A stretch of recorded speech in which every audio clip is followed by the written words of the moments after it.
يا جماعة ثقوا بالله، ثقوا بالله العظيم، الله قادر. يقول أحد السلف من شدة يقينه بالله: والله لو أقسمت على الله أن يحرك هذا الجبل لتحرك.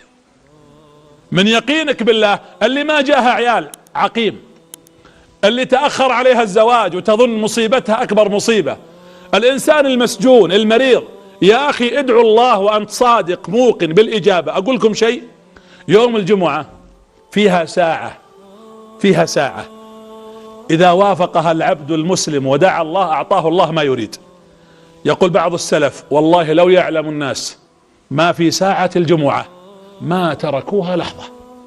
يا أخي اجلس في مصلاك، في بيتك، لا في سيارتك، ليس لها مكان. ساعة الجمعة ادعى الله بأي مكان فيها، استغل هذه الساعة وألح على الله. الله يدعى طبعا في كل وقت وفي كل زمان، لكن فيه مواطن إجابة مثل آخر ساعة يوم الجمعة، آخر الليل عند نزول الله سبحانه وتعالى، نزول يليق بجلاله في الثلث الأخير، إذا كنت صايم بين الأذان والإقامة في حال الاضطرار. أما يجيب المضطر إذا دعاه ويكشف السوء إذ تستغيثون ربكم. الله يقول للصحابة، النبي صلى الله عليه وسلم في غزوة بدر ليلتها جالس يدعو، العدد 314 والمشركين 1000، والنبي صلى الله عليه وسلم يعرف أن العدد ما يتكافأ في الحسبة البشرية، وجالس يدعو: يا رب إن تهزم هذه العصابة فلن تعبد في الأرض أبدا يا رب، حتى طاح رداءه.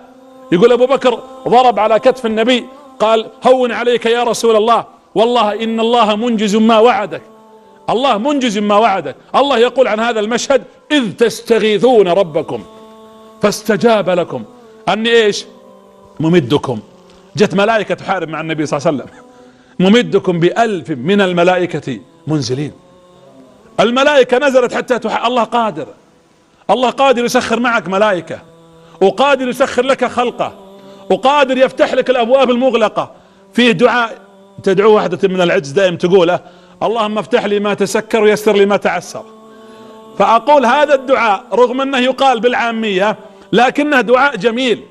إذا أنت دعوت الله وأنت موقن يسر الله لك كل ما تعسر، وفتح الله لك كل ما تسكر، قرب الله لك البعيد، وبارك لك فيما في أيديك وأعطاك.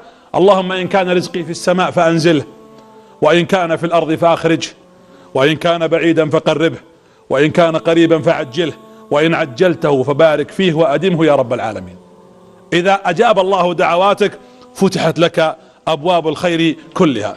ترى محاربة الله عظيمة. المسكين اللي مثلي ومثلك بشر إذا حارب الله مهزوم. من فقد الله فماذا وجد؟ ومن وجد الله فماذا فقد؟ من أنت؟ من أنت في هذا الخلق العظيم عند قدرة الواحد الأحد؟ فخسفنا به وبداره الأرض. الله أهلك ثمود وأهلك عاد وأهلك قوم صالح، اللي أهلكهم بالصيحة واللي أهلكهم بالغرق، وقوم نوح لأنهم عصوا الله، حاربوا الله. محاربة الله ليست سهلة. قد تقول كلمة أنت لا تلقي لها بالا، لكن فيها محاربة لله ولرسوله سينتهي حياة هذا الإنسان إلى خسار وإلى دمار.